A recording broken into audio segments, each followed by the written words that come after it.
late than never, I guess, right? We finally got one. As usual, I'm Jake Baldino, and today we're going to talk about the NES Classic. For those of you that don't know, these things have been hard to hunt down throughout the holiday season because Nintendo couldn't really meet demand. These things have been hot-ticket items with plenty of scalpers and people lining up at stores and overloading websites to pre-order, all for this little teeny classic video game product. Now, after spending a good amount of time with the NES Classic, I'll say it's a good product and a bad product. It's definitely for a certain type of person. Now look, I'm going to talk to you guys because chances are you subscribe to Game Ranks, you're a certain type of person. It's probably not going to be for you. It is definitely an overhyped product. I'm sure a lot of us have really been sitting on the sidelines saying, why is this thing such a big deal? So if you do think about picking one up, you should go into it with low expectations. Not bad expectations, just it's a simple little product. I'll get to that, but let's talk about what this is. For the price of just kind of a new release game at $60, you get this classic little console with 30 built-in games. Unfortunately, Nintendo doesn't allow you to add more games. There's no internet connectivity or anything like that, but it can be hacked. We have talked about that in the past. And even still, getting this thing and taking it out of the box, I was blown away by how small it actually is. But it's a nice little form factor.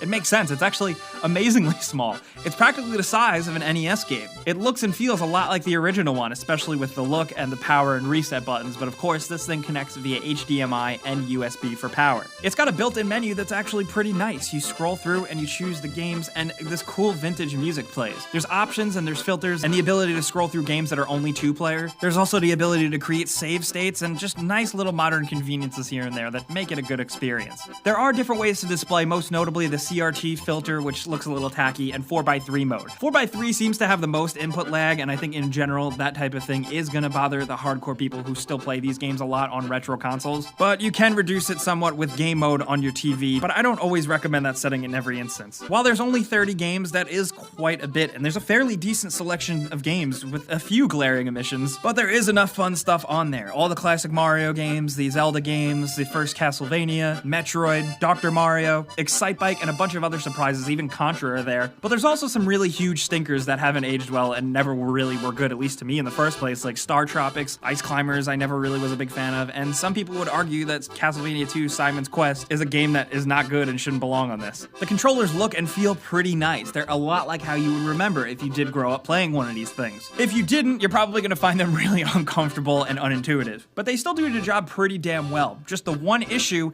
is that the controller length is so damn short. It's even shorter than the original Nintendos, which back in the day it would have made sense for these to be so short because you're crammed up right in front of a small TV, but if you hook this up to a modern 40-inch television and you're sitting on your couch, this thing does not reach at all, and you're gonna have cables everywhere, and you're gonna have the actual NES box just kind of hanging in midair. It's really awkward, and while you can buy extenders, it's just a thing that shouldn't even be the way it is, if I'm honest. Now, like I said, I'm talking to you guys. If you're watching this video, the chances are you're probably a hardcore gamer, and honestly, I don't think this thing is worth it, unless you're a very simple person and you just want to go out and buy a simple little console that plays some NES games and have some fun. You know, there's a million other ways to play these games via virtual console on any other Nintendo console, or if you just run some ROMs on your computer or your Android phone or basically anything. There's a lot of ways to play these games, not to mention just going out and getting a regular NES console, which of course is a bit more expensive, but it is definitely the ideal way to play. I will say that though, and it was difficult for me, but once you get over like your gamer snobbery and you just sit back and have fun, it is a fun little console. There is some fun factor here that I got to acknowledge. Now you can say that at $60 and for $10 for an extra controller, it's a nice little price, but if you think about it, you can play those games for a lot cheaper in a lot of different alternatives. I will say, however, that this is for the more casual person. You know, if you know someone that just grew up with Nintendo or grew up with classic games,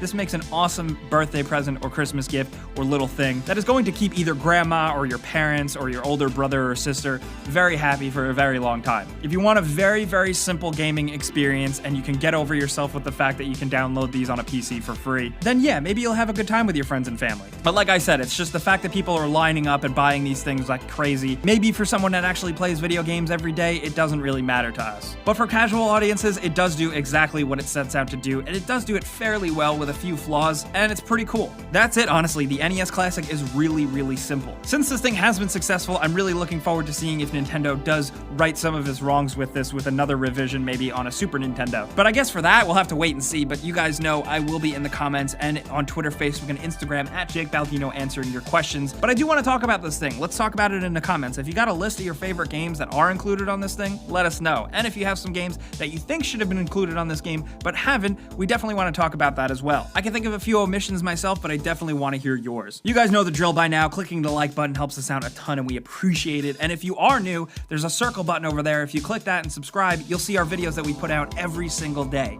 But as always, thanks for watching, and we'll see you guys next time.